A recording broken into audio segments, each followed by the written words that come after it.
In the sleepy little town of Laguna Bend, on the outskirts of Night City, there was a little girl named Judy. Judy was bright, spunky, and above all, led by a good heart. But even after the town of Laguna Bend was submerged, locked away from the light of day, this little girl never left it. Judy was alone in the dark hallways of its memories, the sole light left to glow in the shadows. Here, Judy held her vigil until it nearly destroys her.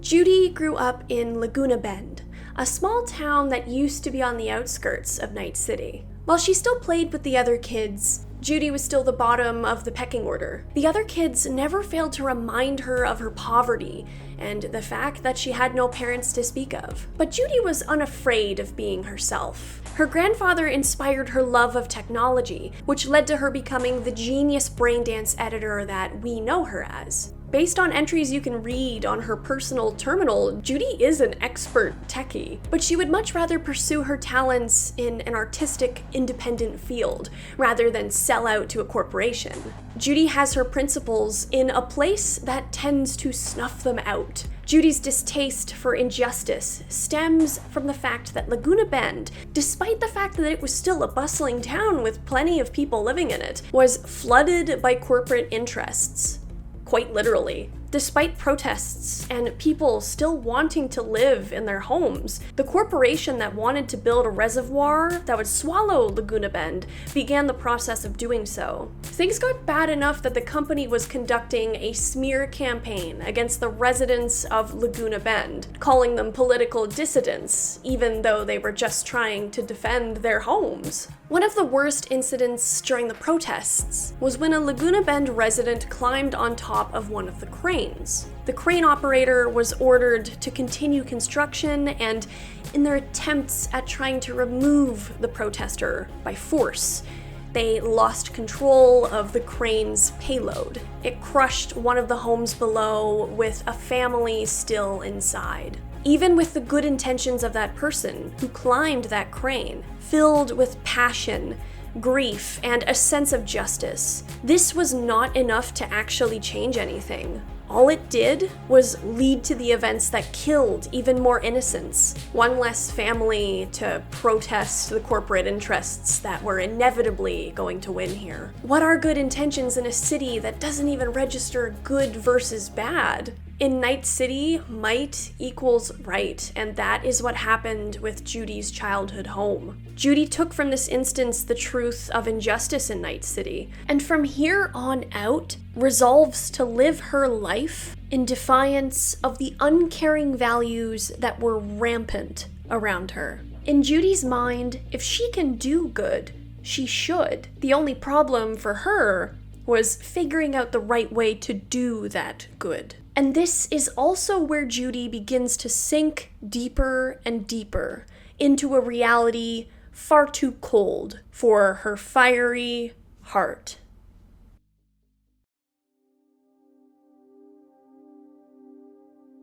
Judy started her tech work at Clouds, editing brain dances. It was here that she first met Evelyn, Tom, Roxy, and Maiko. Judy's tenure here did not last long, due to the horrible treatment of the dolls that worked there. The Tiger Claws that owned Clouds were only concerned with the money that came in at their establishment. So long as any potential abuse and violence against the dolls that were under their employment generated enough money, the Claws would look the other way. I also can't help but wonder just how many horrible things Judy would have seen in editing brain dances at Clouds. I'm assuming she would have unfortunately had to witness some of the worst clients through the doll's memories. Judy was just a techie, and although she knew the doll chips very well, she still wouldn't have been able to enact any real change at Clouds. This helplessness would have been heartbreaking for her, knowing what was going on behind the scenes here. That is, until she fell for Maiko. Maiko was just a doll when her and Judy started dating, but it wasn't long before Judy, who was a hopeless romantic to a fault, tweaked Maiko's doll chip to help her rise in the ranks. The idea was that if Maiko got promoted, Maiko could start to make some of these changes that Judy really wanted to see at Clouds. Changes that could make life better for the dolls that worked there. Or at the very least, that is how Maiko appealed to Judy. Part of me feels like because Judy wears her heart on her sleeve, she can be a beacon for people who want comfort, but also kind of attracting certain people who might view her as easy to manipulate, especially with her very valuable skills as a techie. Sometimes people with a goal to get something from someone else can come off as confident and in control to someone who feels hopeless and floating with no real sense of direction. I believe that Judy was so eager to help Maiko shoot right up the ranks because Maiko presented her promotion in a way that gave Judy a sense of just direction. As much as Judy wants to make genuine change in Clouds, she is not the best with people or at deciding what direction is best. I think the hard nature of the place she lives is very overwhelming for her. Any love and affection that Maiko could show Judy was likely a huge relief to her after a long day of dealing with the gross environment she worked in. But of course, the irony of this love and affection is that Maiko, even if she may have felt genuinely for Judy, was still using it to manipulate her, sort of perverting that one precious thing that Judy thought she had in Night City. Maiko appealed to Judy in the sense that she was giving Judy the illusion of making the change she so craved, and doing it with someone that she cared about and thought shared her values to an extent.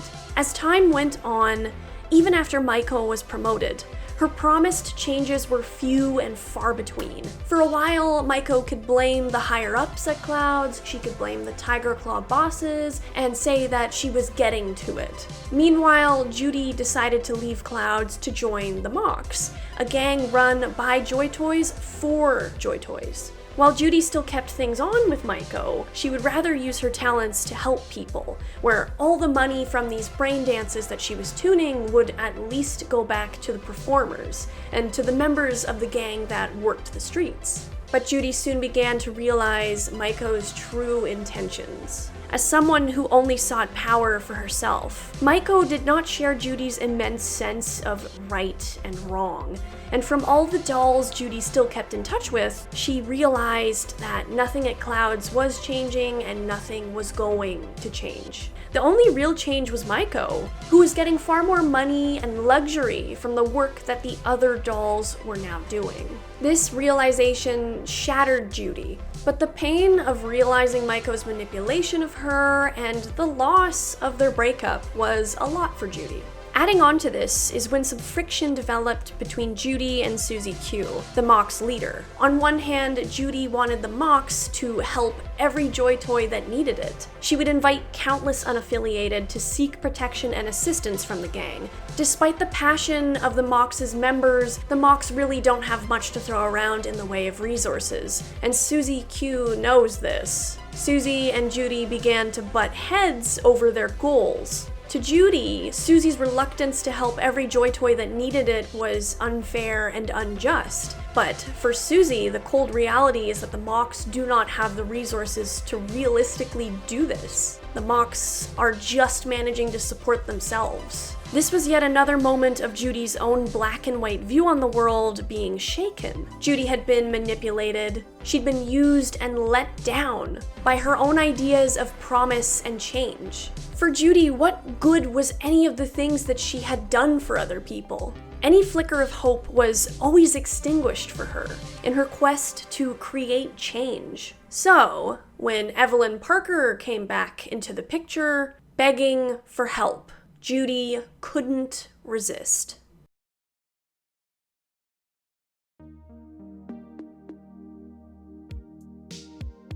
Evelyn had ghosted Judy for at least a time. I think this is because of Evelyn's involvement with Yorinobu Arasaka, living a much more comfortable existence for as long as she was his companion. Whether that's true or not, Evelyn was certainly out of the loop when it came to Judy. Evelyn asked Judy to help her with the brain dance that she was going to take of Konpeki Plaza, making Judy absolutely essential for the heist that Evelyn was planning. Evelyn didn't let Judy in on all the details right away. And despite Judy's own suspicions, Judy was more than willing to help her friend, even without these details. Some could even deduce that perhaps Judy held more than friendly feelings for Evelyn. It's hard to say. The developers have said in the past that they intended to leave Judy and Evelyn's relationship ambiguous. Personally, I do think that Judy grew to love her over the course of their reconnecting. Perhaps it was a way for Judy to try to fill that void that was left after her breakup with Maiko. But I also think that Evelyn, not unlike Maiko, was willing to use this to her advantage in getting Judy to help out another doll with another grand plan. But by the time V comes into the picture of the heist, Judy is already at the end of her rope. Judy warns V and Evelyn about the danger that they're both in. Judy didn't even know that this heist was even related to Konpeki Plaza until she was looking at the brain dance through V's eyes, which is kind of crazy that Evelyn didn't really tell her that. As much of an idealist as Judy is, she is not crazy enough to think that she can pull the wool over Arasaka's eyes and not expect any consequences. Evelyn had promised Judy that this heist could give her a life of peace, where she could pursue a life of art, a passion of Judy's, to her heart's content. During the Laguna Bend flashbacks that we see in the Quest Pyramid song, Judy says that she used to think that people who played with dolls were losers. In a way, as an adult, this has kind of come full circle. Playing with dolls had led Judy to heartbreak, and now it would absolutely lead her to heartbreaking loss.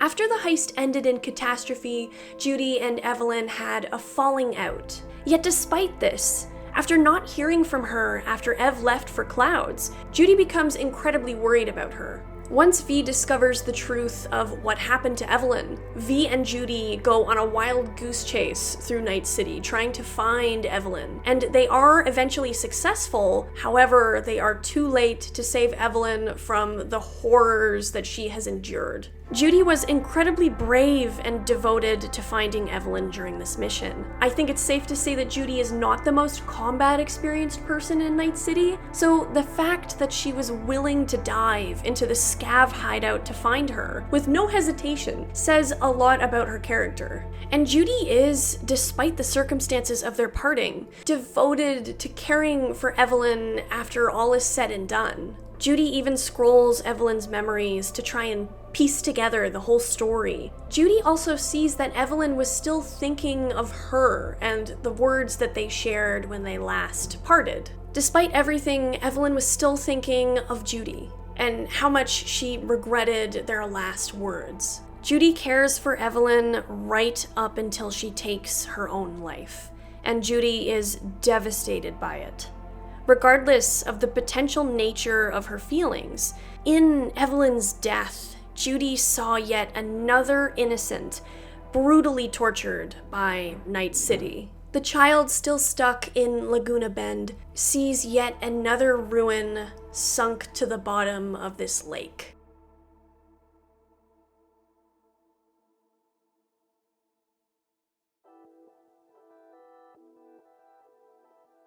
With V's help, Judy organizes her own grand plan. Fueled by anger and grief, Judy tries to paint this plan as a good thing, as a plan that can make some real change in Night City. The change that she wished the Mox could bring. But in reality, what Judy wants is revenge disguised as justice. Judy wants to overthrow the Tiger Claws that are in charge of Clouds and turn it into a doll-run establishment.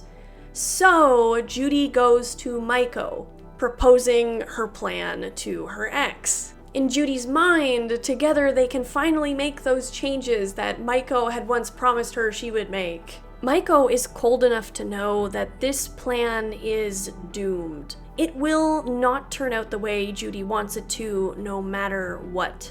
even if a softness for Judy still exists in Maiko. And if you look at her terminal, actually, you can see that it does, as she still has a picture of Judy and has been struggling to move on from her. It's not enough to blind Maiko to the fact that the dolls could never hold clouds. I also kind of think that Judy does go back to Maiko in a way kind of seeking comfort, whether she realizes it or not. I think a part of her would love it if Maiko had just magically started seeing the world through Judy's bright eyes, but that's not how it goes, and the two part on angry terms once again.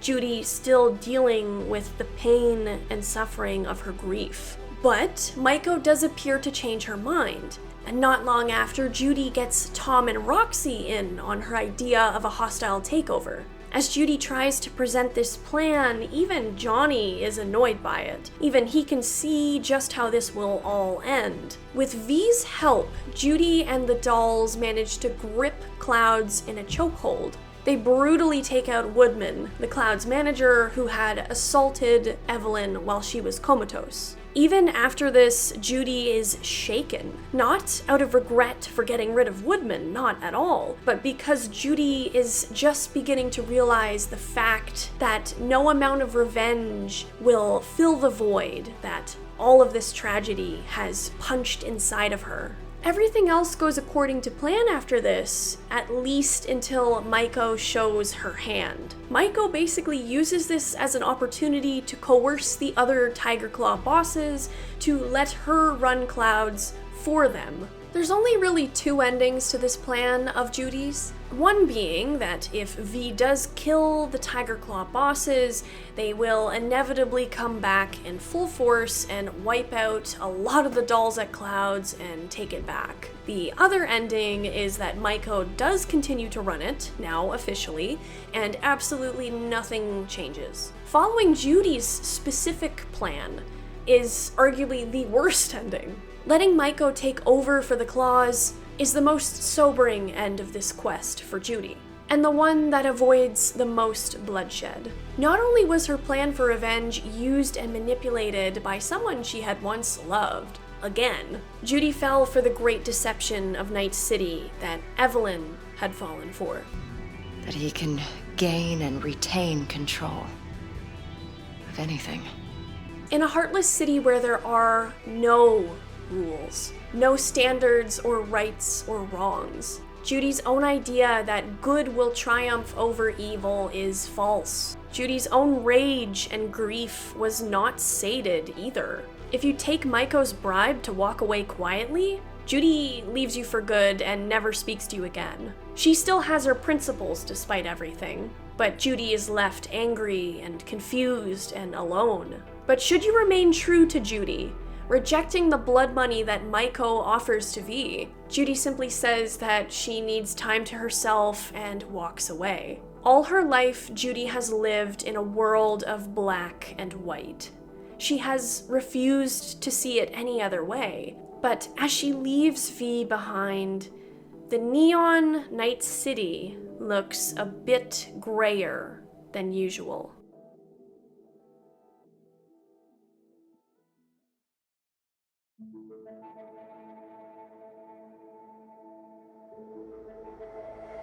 The quest Pyramid Song is a headstone for the Judy that we used to know. While Judy poses this as a fun brain dance experiment, a prototype even for a really cool product that she's been working on for a while, I think this is Judy's way of reconciling with her past and the beliefs that have led her to so much pain. Here we revisit her memories of a simpler time. Just like anything else in this place, people forget about the horrors that happen just to keep existing and sort of remaining sane. Ignoring the injustices around them is how anybody manages to stay standing in a place like Night City. But Judy refuses to forget. And after she and V make their dive, I think Judy makes her choice to hold the memories of those that she cared about even closer to her heart. Memories of her childhood, of Laguna Bend, and even Evelyn. But she also knows she has to let them go to truly be free. Judy can't stay submerged in their pain for the rest of her life. Pyramid Song is actually a song by Radiohead, and it was written by Tom York after he went to an exhibition at a museum that involved tomb art and death ritual artifacts, that kind of stuff. One of the lyrics speaks of black-eyed angels swimming with the person the song's perspective is from, implied to be beings that ended their own life. I think that this whole quest is Judy revisiting all of those ghosts that she has been swimming with after all these years. Evelyn, potentially Maiko, all the way back to that family that was crushed in their house in the days Laguna Bend could still see the sun. Ghosts who, in life, were snuffed out and simply forgotten. As harsh as it is, there is nobody left who cares about what happened in Laguna Bend. Nobody cares what happens to some Joy Toy past her expiry date, and nobody cares if your intentions are good. Judy's attempts to force change in this world fail because her focus on what should be clouds her vision over what actually is. Night City is a cruel, unfeeling place, run by cruel and unfeeling values. Kill or be killed, better them than you, and so on. Just as that person who climbed that crane realized only too late that their well-intended actions were ultimately fruitless against the overwhelming powers that be, so did Judy in that failure at Clouds. Failure to save Evelyn. Failure to make Maiko see the light. And until this mission, a failure to let go. So many failures that Judy blames herself for in a world that is unfair and impossible to fight in the first place.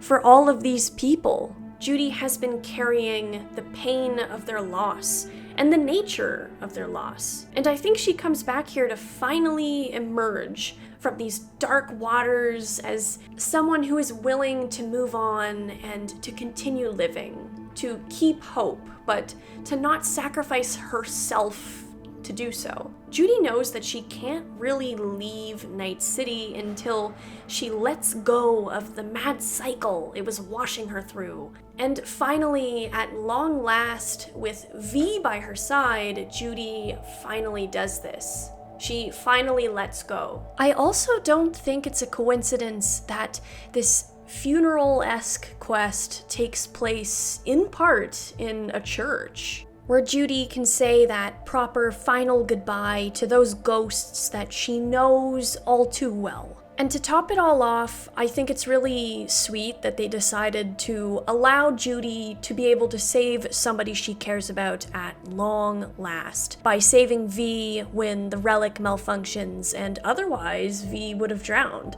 So it's nice to see that this rebirth of Judy actually manages to accomplish what she had tried and failed so many times to do for the people she cared most about. Only in letting go for her own sake is Judy able to finally pull somebody else up from the abyss.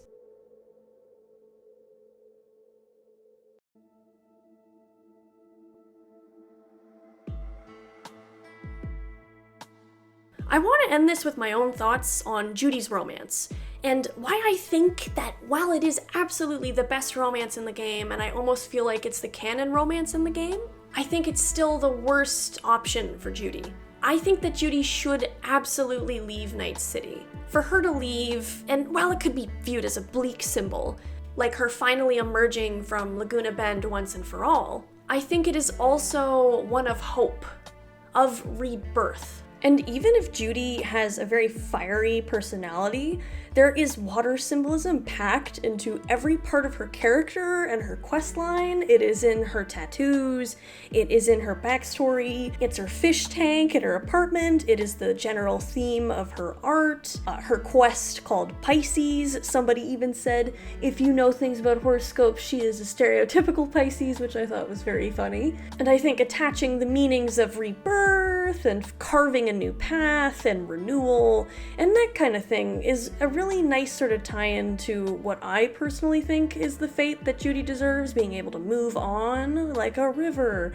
Very nice, right? Not river, not that river. Water is a classic symbol of new beginnings. And I think that for her to finally leave Night City shows that while your past will always be a part of you and it will always shape you, that doesn't mean that you can't detach yourself from a horrible situation. You don't have to sacrifice your opportunities of living a better life. There is always hope to do good for the world while also taking care of you. I like the fact that Judy leaves Night City still a moral person, and a free one at that.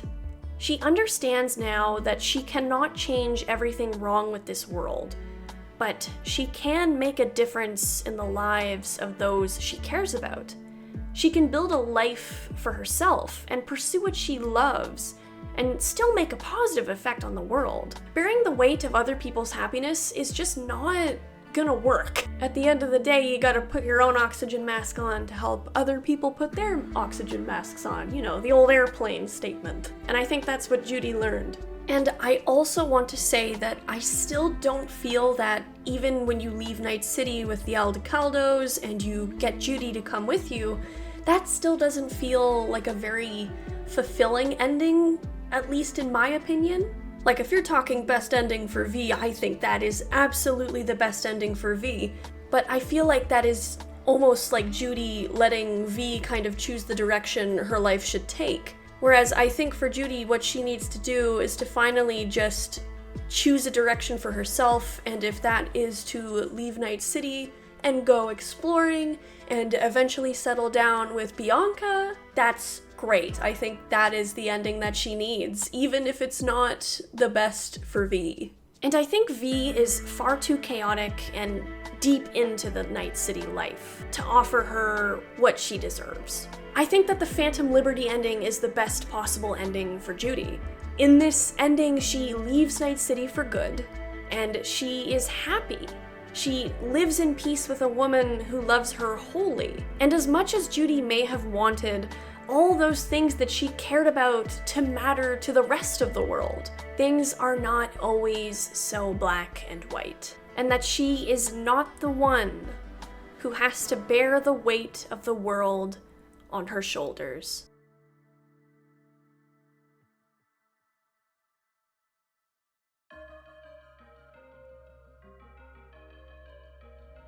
Thank you very much for watching this one, guys. This is a long one. I really enjoyed making it. While I think most people would agree that Judy is very idealistic and naive, she's still very complex. She's got a lot to her, and I love that about her. She's one of the best written characters in Cyberpunk, in my opinion. Just excellent all around. Her quests are great. Pyramid Song is a beautiful quest. She can be frustrating, but you understand at least why she does what she does. I think the real irony of it all is the fact that Judy spent so long focusing on the feelings of something. So that's also kind of her job as a brain dance editor. You know, you focus on the feelings of a scene rather than the outcome. When she finally unplugs from that and leaves, I think it's a bittersweet but necessary end to her arc. I love it to bits. Please tell me what you think of Judy, what you think of this analysis, and what ending you think was the best for her. I want to hear what you have to say. I always learn things from you in the comments section. It is always a good time, guys. But thank you so much, guys. I will see you again in the next one. Goodbye!